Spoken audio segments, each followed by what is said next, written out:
Hello, hope you're good. Now, being from the UK, we generally don't get the most weather to brag about for having a picnic, but when we do, we make the most of it. We have sandwiches and crisps and Scotch eggs and maybe some sausages. However, that does get a little bit boring. So today I thought I'd show you 5 ways to potentially upgrade your picnic. I can't guarantee there won't be any wasps, but it could be a very tasty time indeed. If the rain goes off, we might eat outside. If not, we'll have a classic British indoor picnic. First one.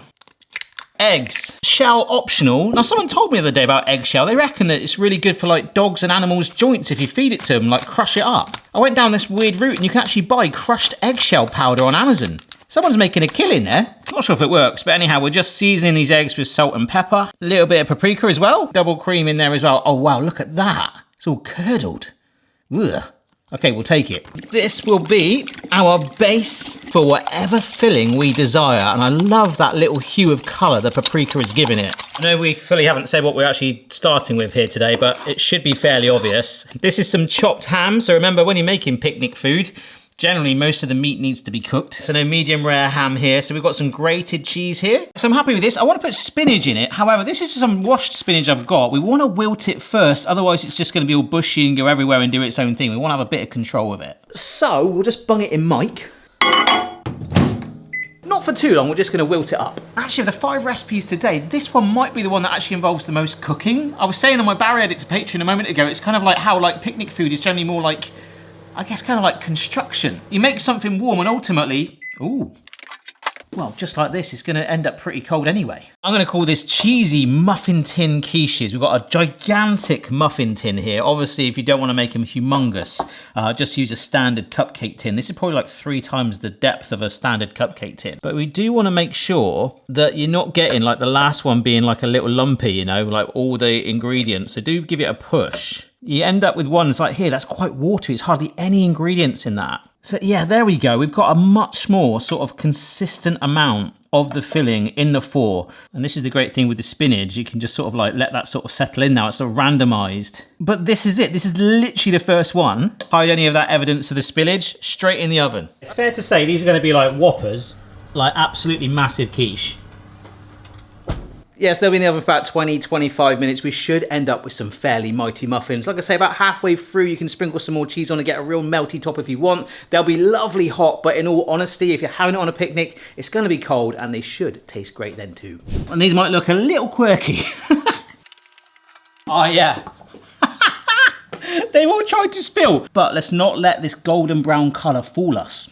And, oh, that's not too bad, actually. I'm going to give it a couple more minutes just in case. I might just give it a cheeky little haircut or at least take some of these bigger batches off. But all jokes aside, do check out the bamboo skewer, just like a cake, really. Make sure it comes out clean. There's nothing worse. Imagine going to a picnic, you bite into it, and then like raw egg just goes everywhere. You'd be a little bit embarrassed. I couldn't help it, folks. I took that chance to sprinkle some grated cheese on, and it is bubbling away on there, looking awesome. Oh, I think adding that extra cheese layer when we put them back in has really added to the scent right now. It smells amazing. We'll let them cool, but move on to the second recipe. So these next ones, way more simpler, no bacon. Like I say, kind of more like construction with pre-cooked food. Fill it to your heart's content, then we can chill it and basically keep it in your cool box until you're ready to mange. So I'm gonna cool this, and this is, believe it or not, I don't know if it's shrinkflation, this is a large tortilla wrap in the UK. Yep, by a well-known brand. So basically get the biggest wrap you can, and I'm going to dollop down from a great height some ready-made, there you go, Caesar salad dressing, about a tablespoon, and I think I've accidentally nailed that. This is just some shredded gem lettuce, all right? It's kind of like making tortilla sushi. And right here is some chicken breast. Now you notice there's a little coating on there. It's just barbecue. It was on offer in the supermarket, and I thought, oh, I'll get that. So it's still cooked chicken breast, but my Caesar pinwheel is going to have a slight barbecue vibe. Can't be Caesar without some Parmesan freshly grated on top. Just a fun way to do your tortilla wrap, really. Tight as we can, so you kind of grip the food and pull it forward as much as you can, like so. And for the time being, just to get them to know each other, roll it up, bung it in the fridge for 20 minutes, make some more, bung those in the fridge, and then it's probably best to do this step once you are at the picnic. So if you've got a knife with you, you can cut it to the portion size you want, but it's had some time together. The ends are always going to be a little bit annoying. Like that's just completely unfurled, but you end up with these really funky, I know it's just a wrap, but it's a way of making it fun. Some chicken Caesar pinwheels. And if you wanted to, if you really wanted to make them fatter, when we made the first one, you could literally stick the whole thing inside another one and literally double it up so it would be like that. I mean, that sounds pretty good. So this is by far the easiest one today, but obviously just to make it a bit more exciting as well, especially for kids. I mean, you call them pinwheels, but they are basically wraps. If you just put a bamboo skewer through it like this or a cocktail stick, it becomes like a really cool way to sort of carry and walk around with it. Like I say, great for kids, great for big kids too, to be honest. And shoving it on there just makes it a little bit more fun. So this next one is kind of on similar lines to that, except I think this is more a grown-up version. I'm gonna call it my stuffed picnic loaf. I think you're gonna loaf it. I love these things. I've used them on the channel a few times to get them in the freezer. I like a selection of Mediterranean vegetables. It's all nice and chopped and seasoned too.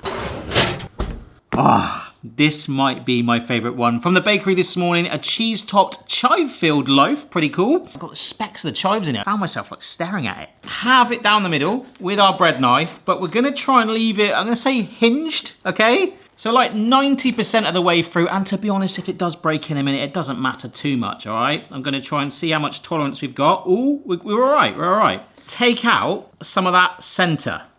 And if you wanted, you could fry these up and use them as breadcrumbs for another recipe, but it's all about this base that we're gonna be left with. And actually, it doesn't need to be savory either. You could do a sweet one with fruit in it. Or one warmed through with like chocolate and marshmallows. Oh my gosh, I really want to do that now. Damn. So we've got some red pesto here, but one thing we do need to remember is this is a sharer. It would be an incredible effort and hopefully quite addictive and tempting to have it solo. Beautiful, look at that. But we're gonna use that pesto to grip this rocket salad. Fresh mozzarella. I feel like I'm in like a proper deli right now. That veg warm from the oven. If we wanted to, we could have actually like grilled these open face to slightly melt the mozzarella. I mean, you could also enclose it and then bake it all through. I wouldn't do that with the frozen veg inside though.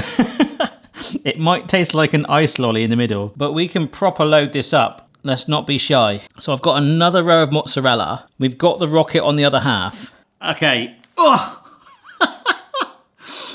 That was my Indiana Jones moment then. We've got that nice and covered. I think in doing so, I just broke the hinge on it, hey ho. But I mean, you take that to a picnic is pretty darn awesome. However, it might be too big a mouthful. Put it onto a bigger chopping board. We've got the one that was initially on. Make sure that's right on the center. I'm actually gonna bring you down for this bit. There we go, look at that. So it gives you an idea of the height of it. Well, that is until I put this on it. Oh my gosh. This is a block from my garage.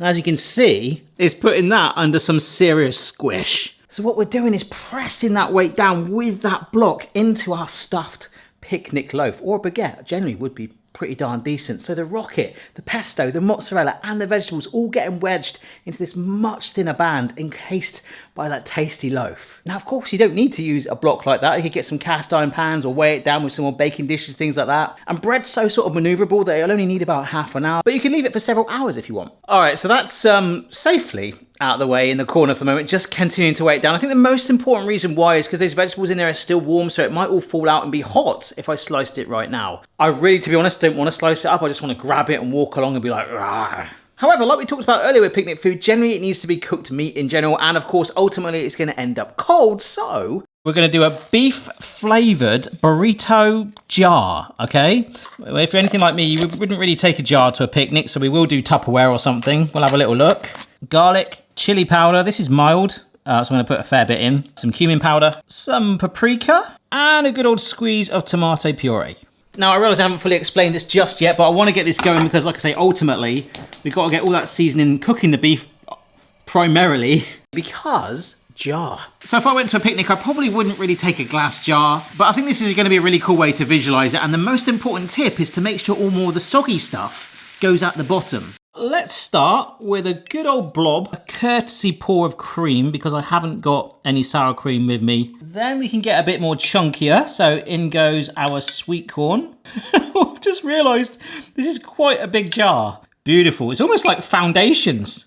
We're like protecting that soggy layer at the bottom. And we've got some black beans here. Yeah, rice is a bit more delicate, isn't it? But much of it together is going to create a lovely cushiony layer. Wow! That is cooked rice, by the way. Now the beef mince. Oh, there we go. That looks good. Hello. Some grated cheese. Some lettuce. Now I feel like this is more for colour, to be honest. It was looking very white and red, wasn't it? Look at that. Last but not least, I've got a couple of tortilla chips here that I'm just breaking. Because obviously as you eat this, as you puncture through the tortilla chips and the lettuce and the beef, it's all going to work down and medley together and sort of self-sauce eventually. But that is a little bit more exciting than a sandwich, hope you'll agree. And actually, just to show you, that is indeed it in the much more easy to transport tub. Yeah, much more practical. However, I hope you'll agree, that is pretty darn awesome. The block is back in my garage, what was weighing this down. So it's had probably, I'd say about 40 minutes. Look how thinner that is. Oh, look at the lid. That's amazing.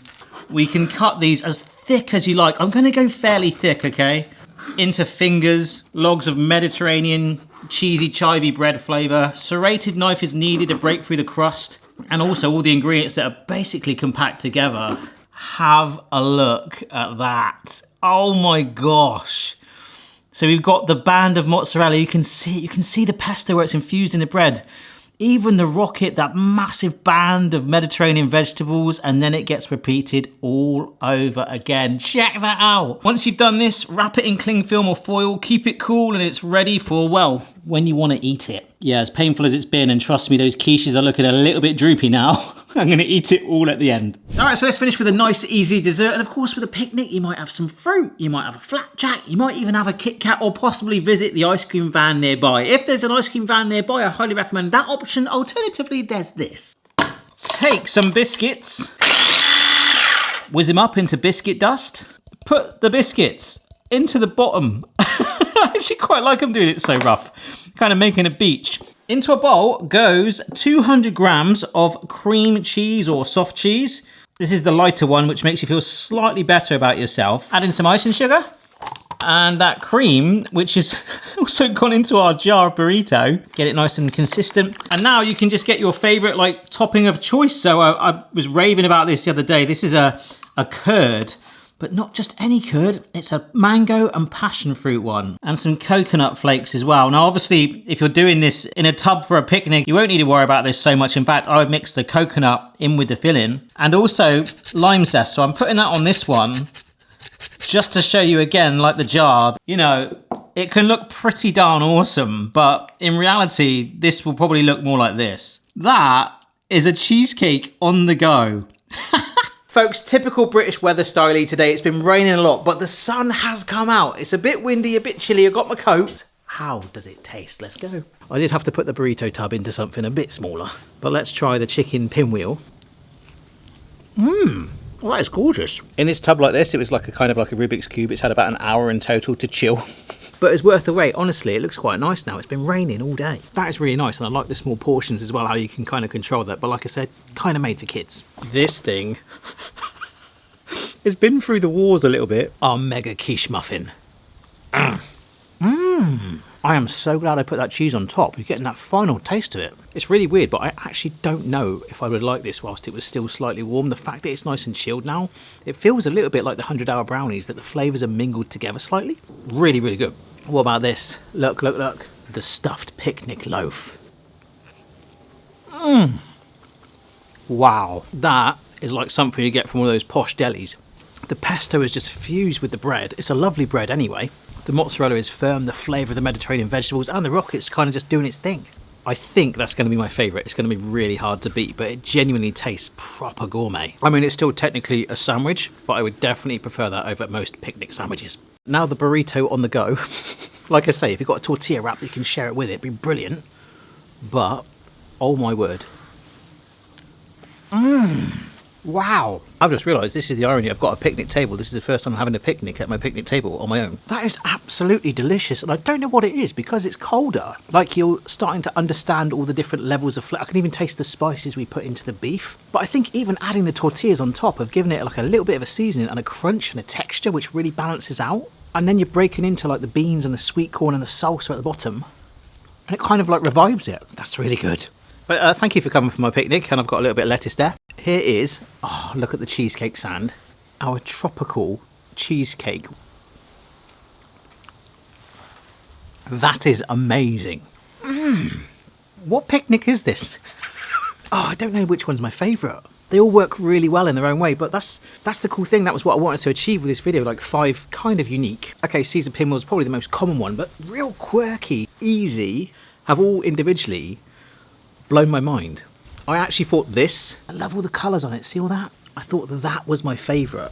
But the quiche, just the way it's been baked with all those flavours fused into it, the depth and the texture with this, and that luxury sweet tooth edge to this, it makes me like really like them all, and I don't think that's a bad thing. But I have thoroughly enjoyed this today, and they were just all absolutely delicious in their own way. So I hope you found some inspiration from this video. I'll type up all the recipes in my own words if you want to see a follow-up or something similar. Do let me know, and I'll see you very soon. Bye.